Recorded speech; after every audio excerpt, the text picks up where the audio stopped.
Páll, það var óvænt svona að fá, ég kalla þarna á laugardaginn að mæta bara til leiks á sunnudagsmótni út í Keflavík. Já, það var óvænt og bara skjóta að þarna, beint eftir leik bara, misskot frá Snorra og stökk bara til og það kalli kímið, það var alltaf klár. Já, og það var svona, já það er náttúrulega, þú ert búinn að vera lengi í þessu þannig að þú veist að þetta getur gerst með stuttum fyrirvara. Já. En hérna, og svo náttúrulega kemur hérna út og ert svona með ungum markmanni sem að svona stíga sín fyrstu skref. Já, algjörlega.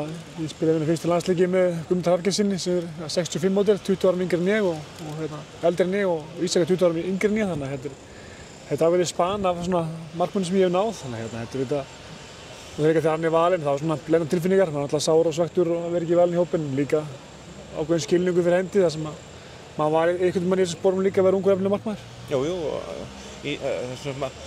Og íta öðrum út. Já, klálega, það er eitthvað sem bara partur af þessu og maður er ekkert eilífur í þessu og bara gaman að fá að hitta hann líka og svona taka verkefni með honum. Hann var með okkur í janúar og stóð sér vel og hefur staðið sér vel upp á síðkasti, þannig að bara komið að honum að fá síðan tækifæri líka, þannig að ég bara pepp bara að fá að deila þessu verkefni með honum. Já, eins og segir, þú er svona aðeins kynst honum.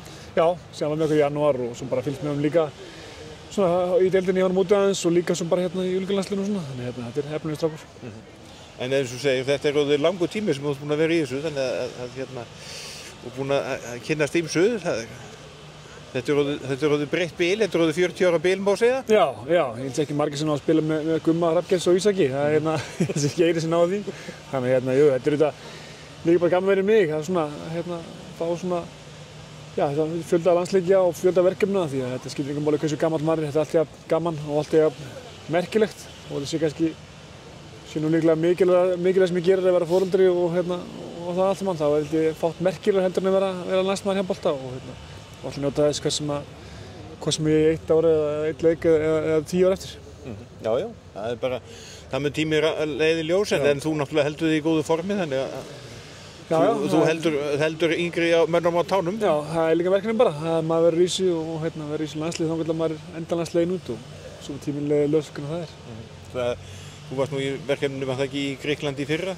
Jú, ég hef búinn að spila held ég 6 sinnum á móti nokkrum leikmönnum hérna, bæði í Olympiakos með Val í úrslitum Örbyggarsins og svo spilaði ég líka daginn 2 leiki, þannig að ég hef búinn að spila 6 leiki við nokkrum leikmennir sem fleiri heldur en leikmenn í Ólafsdeildinni, þannig að ég kom makið til reynslu að spila móti Grikkjum síðkastið. Já, þannig að þetta, en það er svona fyrst og fremst þetta verður bara verkefni að reyna að vinna þetta og það er talsvert mikla breytingar á liðinu.